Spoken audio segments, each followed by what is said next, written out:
Welcome to Warhammer Daemons. This time we're finally going to take a look at the Horrors of Tzeentch. Or may I more appropriately say, the Pink Horrors of Tzeentch. These guys have gone through a lot of changes. I guess kind of appropriate since they are the demons of Tzeentch that are the most populous. Anyway, in the new book they're called Pink Horrors. In the previous version of the Chaos book, they were called just simply Horrors. Before that, there were Pink Horrors and Blue Horrors, and there was a reason for that. The Pink Horror, when it got wounded, suffered its last wound, it would split and be replaced with two Blue Horrors. As a result, when you were fighting against a unit of Pink Horrors, as they took wounds, you would put the new Blue Horrors in the back and the unit would actually get bigger. If you recall in the old rules, you only needed 4 models to make up a rank, so you would have your Pink Horrors ranked.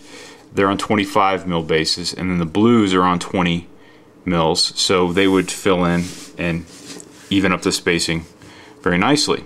So as you fought against them, the unit kept getting bigger. It attracted me to these demons in the beginning. I thought it was a neat thing. I've never seen that in a game where when this one guy dies, you take him off the table and you put 2 more back in his place. But I believe, to paraphrase the rule book, they didn't want anybody going insane or crazy trying to figure that out. I guess they think we're all too stupid, so they have changed that. And no longer do the Pink Horrors get replaced with 2 Blue Horrors. Well, in the last version of the Chaos book that allowed demons, they were just called Horrors. And Blue Horrors, Pink Horrors, whatever, they change colors as they go across the battlefield. They were the same model, so I would field them both in the same unit, trying to emulate what I had done in the past. I'd put the Pink Horrors up front and the Blue Horrors in back. I didn't rebase my Blue Horrors because with the movement tray, you know how much room they're supposed to take up. Yeah, there's a little give here, but if somebody charges from the side, you just go by. There's little marks in the move tray, so you know what space the guy's actually taking up. And that didn't matter if it was pink or it was blue, they all had the same stat line. But now they've changed that, and in the new book, they're called specifically Pink Horrors, and it says that for the people that might have some Blue Horrors, that what they want you to do is model 2 of them onto 125mm base and have that counts as a Pink Horrors. Well, here's what the Horrors think of that idea, GW. Okay?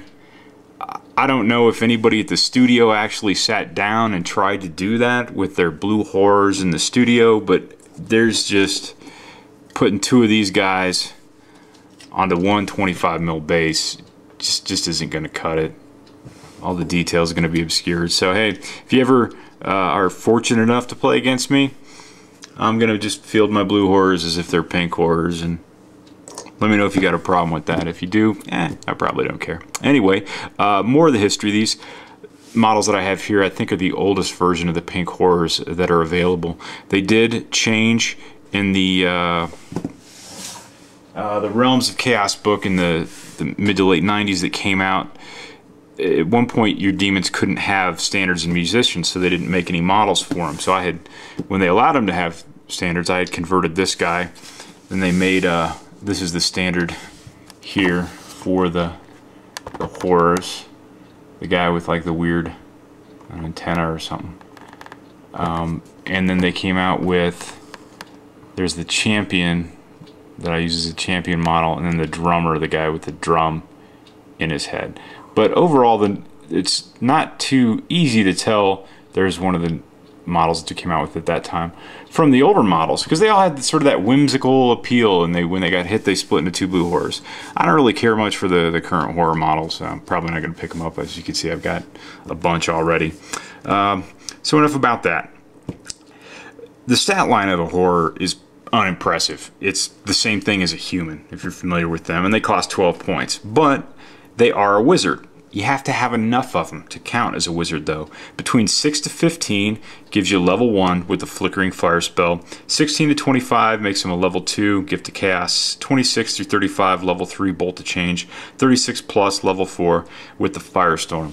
If you listen to my earlier show, I'm not too big on the Firestorm spell. I think they really toned it down. It's pretty much just giving free victory points to your opponent.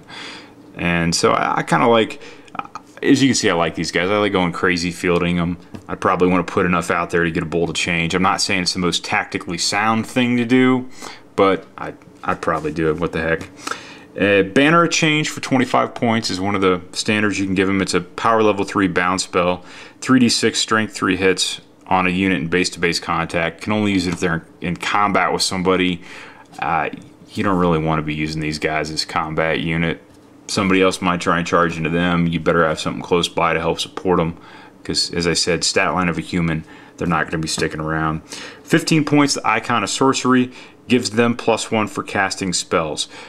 Important thing here, if you're playing with these guys, or if you're playing against somebody else who's using them, that bonus for the Icon of Sorcery does not extend to any characters that are in the unit. So you put your Herald with these guys, which you're probably going to want to do to give them that 4+ ward save.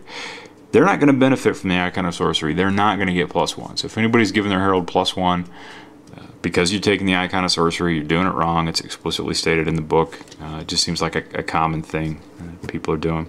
Anyway, so that pretty much sums it up. And you know my thoughts and feelings on the horrors. I'm sorry, the pink horrors. So yeah, here they are. Hope you enjoyed them.